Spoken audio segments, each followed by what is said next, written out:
that's the funny thing about OnlyFans. It empowers these chicks who, the hot crazy matrix is distorted by OnlyFans, right? Because if you're on OnlyFans, no one cares if you're crazy because they don't have to put up your bullshit. You just pay them $5 or $10 a month. You see them titties, and then they go away. They're not grilling you about taking them out to a really nice restaurant or whatever. So they can be fucking insane as long as they're sufficiently hot. You don't even have to be that hot to be on OnlyFans, right? You'd probably be surprised how much mid people make on OnlyFans.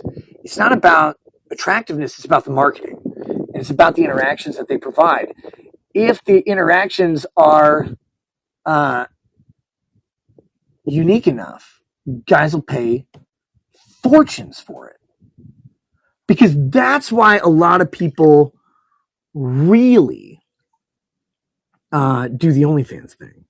It's because you just go, guys, there's free porn everywhere. Why would you buy some random chick's like shitty camera, shitty composed pictures? You could buy professional, or you could get free professional stuff that's way sexier or dirtier. You could do that, but you don't get the interaction. So guys are like, well, but for $5 a month, I can get some DMs. You're like, well, you get it from someone else. And you're like, but I don't think about that. It's from her to me, right? And she tells them what to say to me. Whatever it is, guys will start justifying it because it's not actually about the naked chick. I mean, sure, they're going to do that. Like they're going to jerk off to the chick anyway, but they were going to jerk off to anybody. Now they're getting personalized messages. They're going to send like the Indian guy who runs their chatbot pictures themselves. She's going to be like, oh, hey, handsome. I can't wait till we meet and we can go hang out. And I'll take you on, like, I'd love for you to take me to dinner. And be like, oh, girl, I'd take you to the best steakhouse in Portland. And like, she's like, oh, I'll be in Portland eventually. Look me up. Like, you're such a good fan. And then the news story will come out like how some OnlyFans chick, her biggest fan, got to actually meet her for $10,000 and have a wild night of fucking or whatever. That's they want. They want the interaction, the affirmation, and the fantasy that the OnlyFans direct sort of one-to-one shit provides. And for evidence of that, Amaranth's her AI chatbot made 37 grand like its first week. It's not even her. And people know it's not her. It's just an AI chatbot that says, lol, you can date me, lol, buy me dinner. It's like, you're a fucking bot. It doesn't matter. It's like 37 grand the first week. God damn. How do I get some AI titties? It makes an obsession grow on unhinged fans. I'm going to disagree. I don't think it's unhinged fans, and I don't think it's obsession. Okay. Some guys have pretty difficult scenarios for actually finding a long-term partner.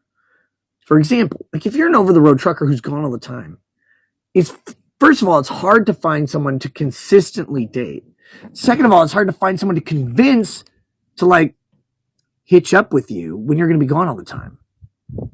So truckers can find companionship very inexpensively in OnlyFans girl. $5 a month, they get someone to talk to, send them nice pictures, send them compliments. They forget real quick that it's not real because it doesn't matter. It tricks your brain. The dopamine hits, and then you're like, oh, this is good. You can't tell those guys to like, oh, go to a bar, pick up a chick, go to a church, settle down. Like, they can't. That's not what they do. I was talking to a couple OnlyFans creators. I was asking like what their clientele are like, and that's a lot of it. Like that's their consistent fans. The truck driver, you never pay for OnlyFans. That's what lot lizards and Pornhub is for. So you have a physical need. Some of these guys have emotional needs. But yeah, it's like, I don't know, guys find solace in that. They like it. They enjoy it. It's not very expensive for them. There's a lot of guys out there, and the girls are like, oh, okay. They just aggregate a bunch of guys. You don't need that many to make a fuckload of money. And then the guys also don't have the giant risk. They're not going to get an STD. The girls are going to take their stuff. They're never going to reject them because it's a fucking business.